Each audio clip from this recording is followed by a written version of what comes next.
story in sports is the quintessential Jewish story. Beckham, glorious! A kid today sees a member of the Jewish faith winning the Super Bowl. It's very powerful. It's good to have you with us. Nelson Mandela famously said, sports have the ability to change the world. Bregman, ball game over! We are connecting to that modern tradition of being strong and resolute and, yes, athletic, competing against the world.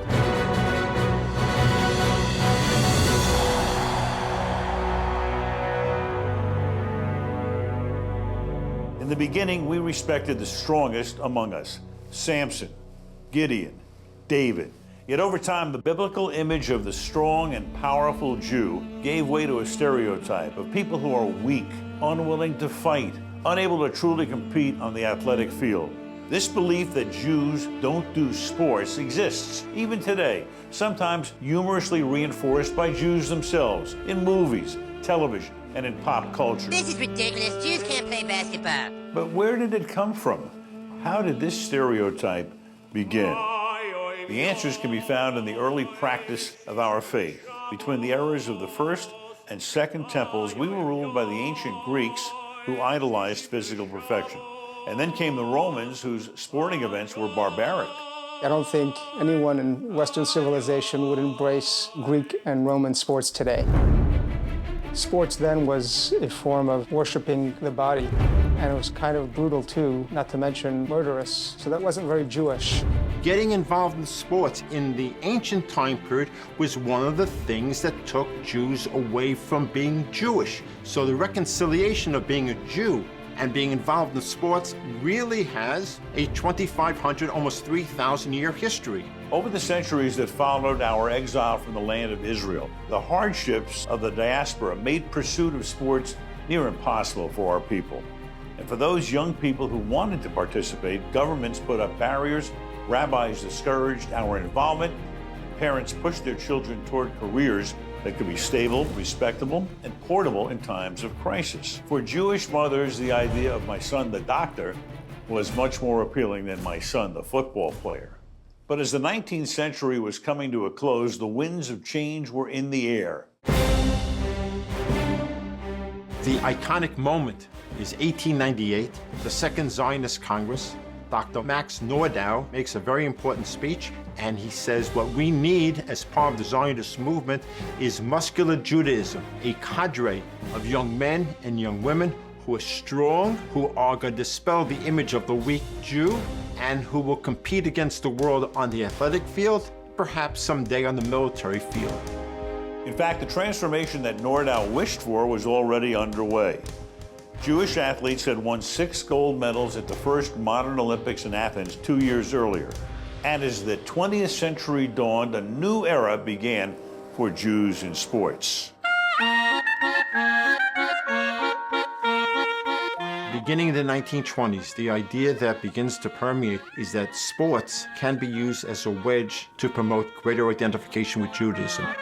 Kids who come to play, maybe they'll stay to pray. There was no Kraft stadium in the shtetl. There was a time where Jews were unable to walk into a public park and engage in a healthy game of sports. Maccabi clubs in the 1920s and 30s came into existence because clubs in Germany and Austria and in America, like the New York Athletic Club, wouldn't admit Jews.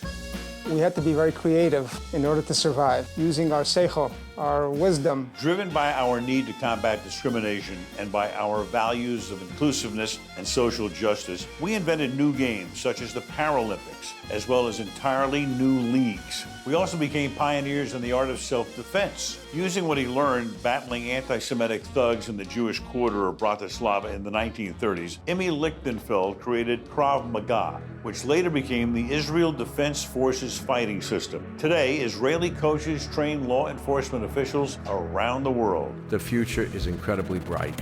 We also found new ways to be involved as commissioners and owners. In the English Premier League, Chelsea, Manchester United, and the Tottenham Hotspurs have Jewish owners. In fact, the Hotspurs fans call themselves the Yids. And in June 2019, the club came close to winning the title of European champions.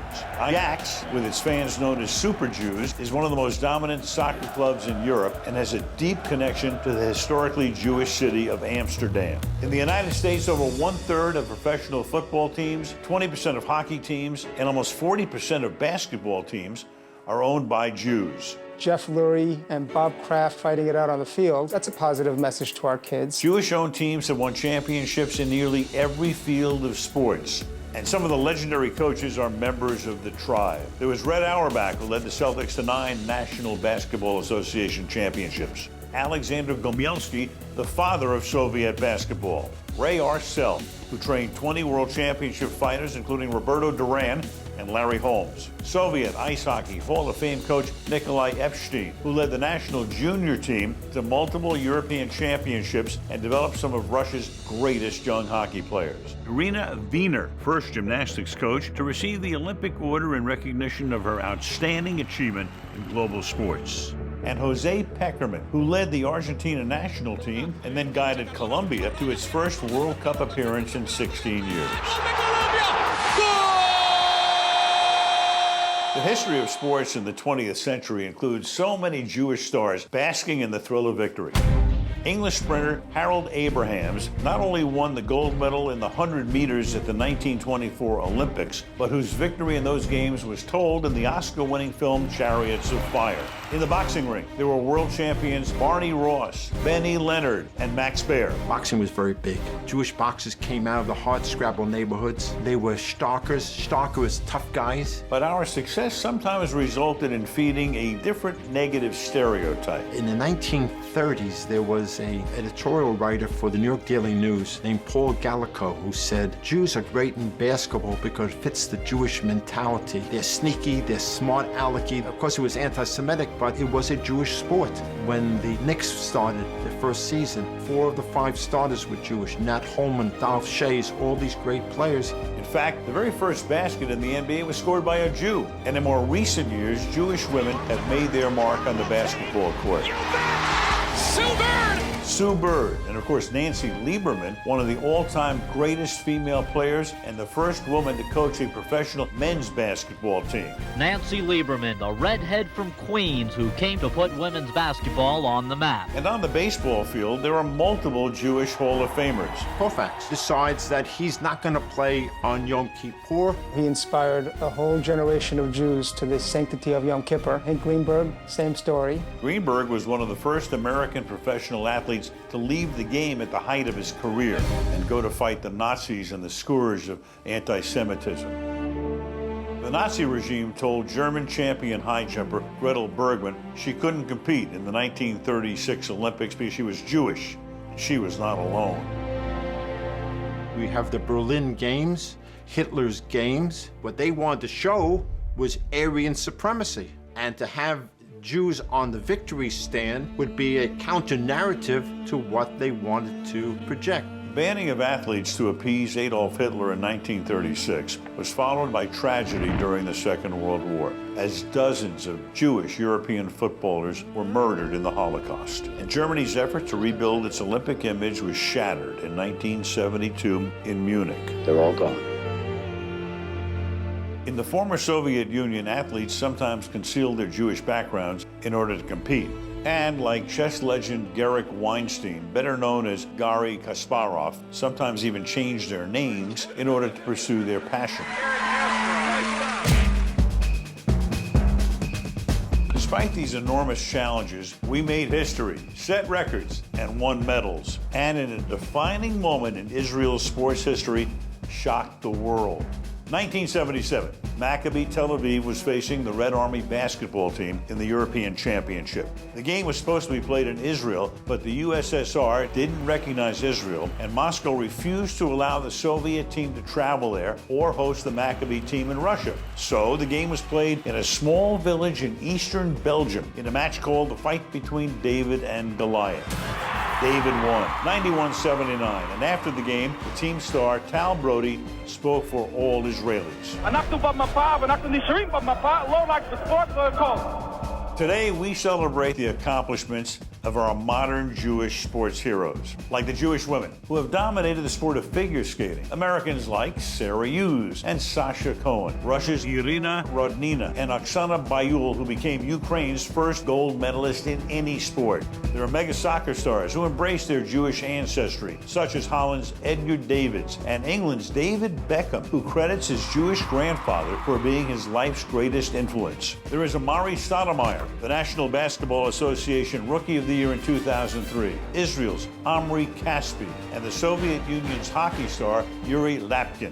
And there are the Americans, Lenny Krayzelburg, who won 4 Olympic gold medals, Derek Torres, who medaled in 5 different Olympic games, Alex Bregman, who led his team to a Baseball World Series victory, And Rosen delivers. quarterback Josh Rosen, known as the Hebrew Hammer, and this past February's National Football League Super Bowl Most Valuable Player, Julian Edelman. And in gymnastics, there's the determination of Kerri Strug, overcoming a serious injury to bring home the gold for her team, the success of 5-time Olympic champion Agnes Coletti, and the brilliance of Aly Raisman.